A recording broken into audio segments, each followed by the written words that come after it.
Let's continue now on Newsmax Prime. Quick reminder that you can call us at 1-877-NEWSMAX, 1-877-639-7629.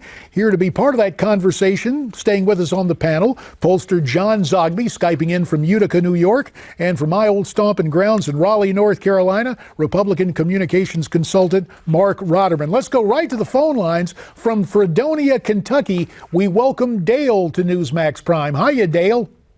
I'm fine, JD. Thank you for taking my call. You bet. Go right ahead, sir. Well, they wasn't a more stronger supporter of Donald Trump than me until he come out on this transgender issue about 2 weeks ago. And I just wonder how this would played out if he'd come out with this issue before all the primaries in the South. Well, that's an interesting question, and let's take it to a guy who is joining us from the South, and specifically from North Carolina, where that bathroom bill came up. That's Marc Rotterman. Marc, what's happening in the state, and what do you think about Dale's observation? Had Trump gotten vocal on this earlier, would it have hurt him more? No, I don't think so. I think it's all about the economy. I think it's all about stopping a third Obama term. Look, we're growing at 0.5%, this economy. It's worse than anemic. He's never hit 3%, Obama. In North Carolina, House Bill 2, which the gentleman was referring to, is really a solution in looking for a problem. I think it's going to be sorted out. It'll probably be sorted out in the courts. But what we're talking about here right now in North Carolina is growing jobs, making families more prosperous. And I think that's what Trump is talking about. So at the end of the day, I just don't think it's going to be a big time issue in the fall. Fair enough. Thanks to Dale for his observation and asking the question. Let's get back to the here and now in terms of what happened today in Indiana. And Donald Trump on the stump in Carmel, Indiana, reacted to Cruz taking on some Trump supporters at one of Ted's campaign stops. Let's listen and hear what the Donald had to say. Did you know that Donald Trump wants to raise your taxes by 40%? And the guy said, no, he doesn't. Did you know that he's in favor of Obamacare? No, he's not. But I mean, and when he said it, he meant it. This guy knew. And it was very, and you know, he actually said, how's your loan doing at Goldman Sachs? That was, I thought, the cool. Let me go to John Zogby on this.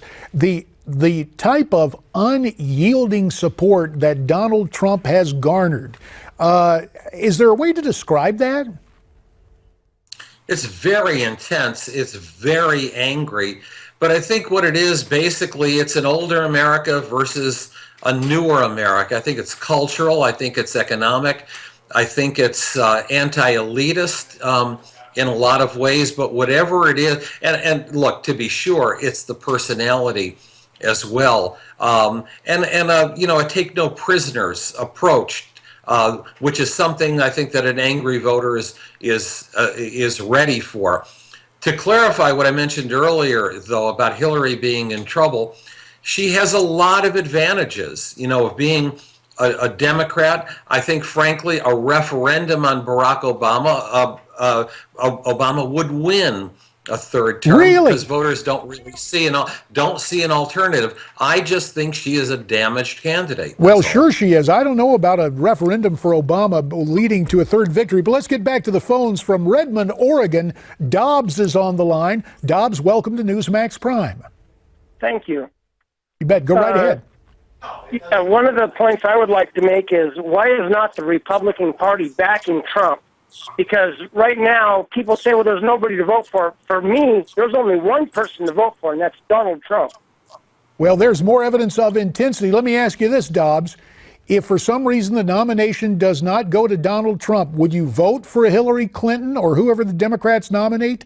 Would you be done with Republicans? Never. First off, I'm an independent, so I don't have a party as far as I'm a Democrat or I'm a Republican. I would just vote for who I feel will turn this country around, and Donald Trump's the only one that has the brains to do it. Hillary is Benghazi. She says nothing happened over there. We already know she's a chronic liar. Anything that, if her mouth's open, it's a lie. So why would anybody vote for her?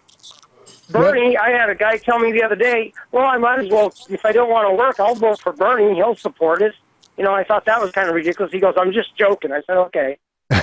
Well, Dobbs, it sounds like you have some lively conversations with your neighbors there in Redmond, Oregon, and we thank you for your take on that tonight. Not just the neighbors. I will stand up in Walmart and tell people to vote for Trump and reasons why. That is intensity personified. Dobbs, thanks for calling us, telling us why you support Donald Trump. Marc Rotterman, there's that intensity we were talking about earlier. Well, I call it a blue-collar backlash is what I think it is. I think it's the forgotten Americans. The D.C. establishment, a lot of those folks up there making $2-3 million a year, J.D., that on K Street. For the average person that's making $40-50 grand a year, have 2 children, 2 breadwinners, capital gains doesn't mean much. Trump speaks right to them. I think you're seeing this in the unprecedented voter turnout in the Republican primary. And by the way, as John knows, the Democrats have a depressed primary voter turnout, so I'm very encouraged by Trump. And by the way, the Republican establishment is warming up to them, as John Gizzi mentioned today in his column, and that was about he meeting with McConnell, and McConnell's now. That's right, and you can read all about it, Brother Gizzi, right here on our parent website, Newsmax.com. I want to thank you, gents, very much. Marc Rotterman in Raleigh, North Carolina, John Zogby in Utica, New York. And an important programming reminder tonight, Newsmax TV will bring you special coverage of the NRA Town Hall at 10 p.m. Eastern, hosted by Wayne LaPierre, the Executive Vice President of the NRA, an outspoken critic of Obama's gun control policies. Again, that is tonight, 10 o'clock Eastern, 7 o'clock Pacific on Newsmax TV. Back with tonight's talker. Wait till you get a load of it. It's right after this break.